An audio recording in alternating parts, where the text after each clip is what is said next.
నమస్తే, నేను journalist YNR. ఆంధ్రప్రదేశ్లో ఎన్నికలకు ముందు కూటమి కంటే కూడా తెలుగుదేశం పార్టీ కూటమిగా ఏర్పాటు కావడం కంటే ముందే మహానాడులో సూపర్ 6 అంటూ ఒక ఎజెండాని తీసుకొచ్చింది, ఒక స్లోగన్ తీసుకొచ్చింది. సూపర్ 6 అమలు చేయబోతున్నాం అంటూ చెప్పింది. సూపర్ 6 ఎందుకు తీసుకొచ్చింది అంటే 6 గ్యారెంటీల పేరుతో తెలంగాణలో కాంగ్రెస్ పార్టీ అధికారంలోకి వచ్చింది. కర్ణాటకలో కూడా మహిళలకు సిలిండర్లు ఇస్తామని చెప్పి కాంగ్రెస్ పార్టీ, ఆడబిడ్డ నిధి పేరుతో 1500 రూపాయలు ప్రతి మహిళకి ఇస్తామని చెప్పి కాంగ్రెస్ పార్టీ, అలాగే మహిళలకు బస్సుల్లో ఉచితంగా ప్రయాణం కల్పిస్తామంటూ కాంగ్రెస్ పార్టీ అధికారంలోకి వచ్చింది.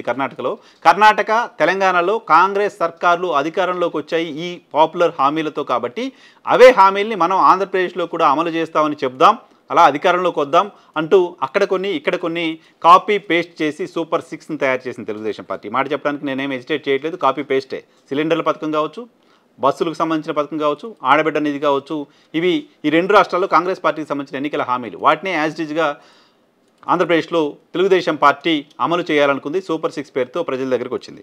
ఈ సందర్భంగా ఆ హామీల అమలుకు సంబంధించి పడుతున్న ఇబ్బందులు, ఆపసోపాలు చూస్తూ ఉన్నాం. నిజానికి ఆంధ్రప్రదేశ్ ప్రజలకు ఇప్పటికీ అర్థం కాని ఒక విషయం, ఏడాది కాలంలో 1,60,000 కోట్ల రూపాయలకు పైగా అప్పులు చేసిన ఓ రాష్ట్ర ప్రభుత్వం పథకాలను మాత్రం అమలు చేయలేకపోతోంది. అధికారంలోకి వచ్చిన తర్వాత నెక్స్ట్ వీక్ నుంచే మేము వాటిని అమలు చేస్తామని చెప్పి సంవత్సరం గడిచిన ఇప్పటివరకు మొదలు కాని పథకాలు ఆంధ్రప్రదేశ్ రాష్ట్రంలో చాలా ఉన్నాయి. ఎందుకు చేయలేకపోతుంది? గతంలో ఉన్న పథకాలను కూడా కొన్ని ఆపేసింది ఎందుకు? గతంలో ఏడాదికి ఆన్ యావరేజ్ 70-80 వేల కోట్ల రూపాయలు అప్పులు చేసిన సర్కారేమో హామీలన్నీ అమలు చేసింది. బట్ డబుల్ అప్పు చేసిన సర్కారు మాత్రం గతంలో ఉన్న హామీలు కూడా ఎందుకు అమలు చేయట్లేదు లాంటి చర్చ క్షేత్రస్థాయిలో ప్రారంభమైంది. దీని నుంచి తప్పించుకోవడం కోసం రకరకాల డైవర్షన్ స్కీమ్స్ ఆంధ్రప్రదేశ్ రాష్ట్రంలో చూస్తున్నాం. తాజా పరిణామాలను చూస్తే మీకు అర్థమవుతుంది.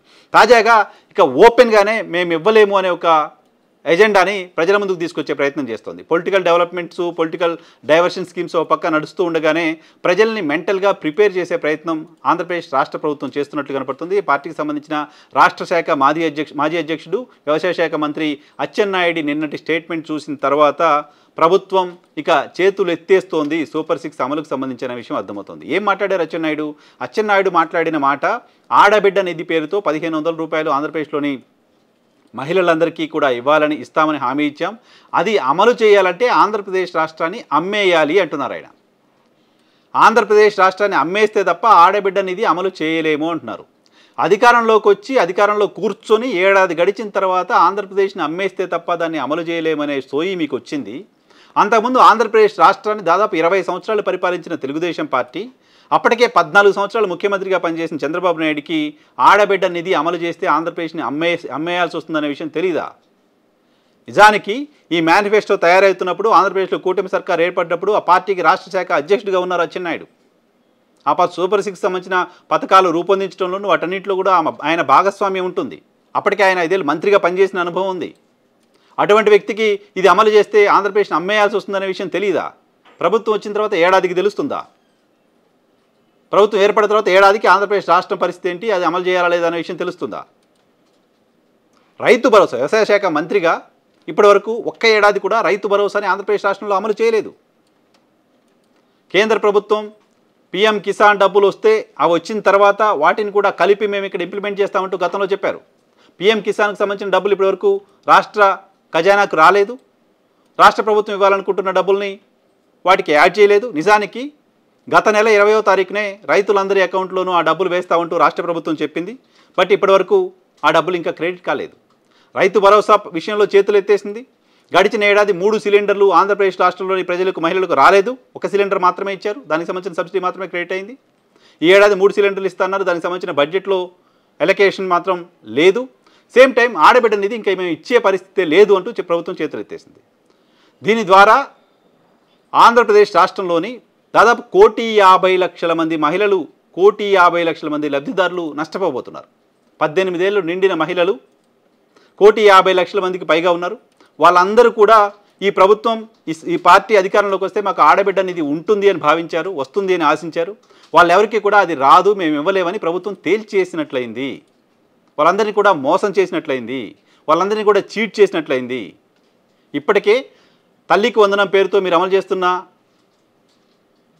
అమ్మ ఒడి పథకానికి సంబంధించి కూడా ఒక ఏడాది పూర్తిగా ఎగ్గొట్టేసింది ప్రభుత్వం దాన్ని. ఒక ఏడాది వాళ్ళ అకౌంట్లో డబ్బులు వేయలేదు. దాదాపు 8,500-9 వేల కోట్ల రూపాయలు తల్లుల అకౌంట్లో పడాల్సింది ప్రభుత్వం వేయకుండా ఆపేసింది. ఈ సంవత్సరం నుంచి మార్గదర్శకాలు ఎంతమంది స్టూడెంట్స్ ఏంటో చూస్తాం, అమలు చేస్తామని చెప్పిన సర్కారు గత ఏడాది మీరు ఇవ్వలేకపోవడానికి ఈ స్టూడెంట్స్కి సంబంధించి ఎంతమంది ఉన్నారు ఏంటి లెక్కలు తేలడమే ఇష్యూ అయితే, లెక్కలు తేలిన తర్వాతనే గత ఏడాది రీఎంబర్స్ చేయొచ్చు కదా, గత ఏడాదికి సంబంధించిన డబ్బులు కూడా ఆలోచన కూడా చేయట్లేదు. ఎగ్గొట్టడానికి మార్గాలు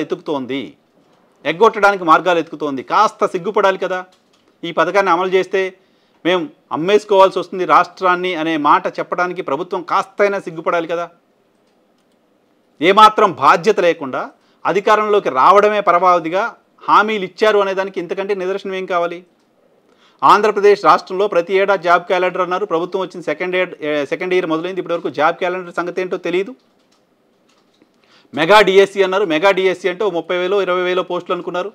దాన్ని కాస్త 13,000 14,000 పరిమితం చేశారు. దాన్నే మెగా డిఎస్సి అన్నారు. టెట్ పేరుతో అనేక మందిని ఆ డిఎస్సికి అర్హత లేకుండా చేశారు. దానికి సంబంధించిన కాలపరిమితి తక్కువగా పెట్టారు.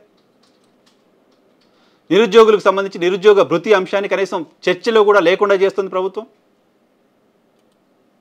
సో ఈ రకంగా ప్రభుత్వం హామీలు అమలు చేయకుండా తప్పించుకోవడానికి సంబంధించిన కారణాలు ఎత్తుక్కుంటోంది. ఆ కారణాలు కూడా దొరకని పరిస్థితిలో ఇక చేతులు ఎత్తేస్తుంది. మొదటి ఏడాది అమ్మఒడి ఎగ్గొట్టడానికి రకరకాల కారణాలు ఎత్తికింది. మొదటి ఏడాది రైతు భరోసా ఇవ్వకపోవడానికి రకరకాల కారణాలు ఎత్తికింది. మొదటి ఏడాది నిరుద్యోగ భృతి ఇవ్వకపోవడానికి రకరకాల కారణాలు ఎత్తికింది. ఇప్పుడు ఇక ఏ కారణాలు దొరక్క మేము ఇంకా ఇవ్వలేము అనే పరిస్థితికి ఆంధ్రప్రదేశ్ రాష్ట్ర ప్రభుత్వం వచ్చింది. ఇది ఖచ్చితంగా నేను ముందుగానే చెప్పినట్టుగా ఆంధ్రప్రదేశ్ రాష్ట్రంలోని 1,50,00,000 మందికి పైగా మహిళల్ని చీటింగ్ చేయటమే, ఆడబిడ్డలకి ద్రోహం చేయడమే, ఆడబిడ్డలను మోసం చేయడమే. ఈ మోసాన్ని ఆంధ్రప్రదేశ్ రాష్ట్ర ప్రజలు మహిళలు ఎలా చూస్తారు, ఎలా రియాక్ట్ అవుతారు? ప్రభుత్వం అఫీషియల్గా చేసిన ప్రకటన లేకపోతే వ్యవసాయ శాఖ మంత్రి యథాలాపంగా అన్న ప్రకటన చూడాలి. ఎందుకంటే వ్యవసాయ శాఖ మంత్రికి ఈ పథకాన్ని అమలు చేయడానికి సంబంధించిన రెస్పాన్సిబిలిటీ ఏముంటుంది, ఆయన ఎందుకు అన్నారో ఏంటో మాకు తెలియదు అని ప్రభుత్వం అనుకుంటుందా, లేకపోతే ఆయన ద్వారా ఒక లీక్ ఇచ్చి ప్రజలు ఏమనుకుంటున్నారో వాళ్ళ దగ్గర నుంచి ఫీడ్బ్యాక్ తీసుకుని ఆ తర్వాత దాన్ని ఎగ్గొట్టడానికి మార్గాలు ఎత్తుకుతుందో చూడాల్సి ఉంది.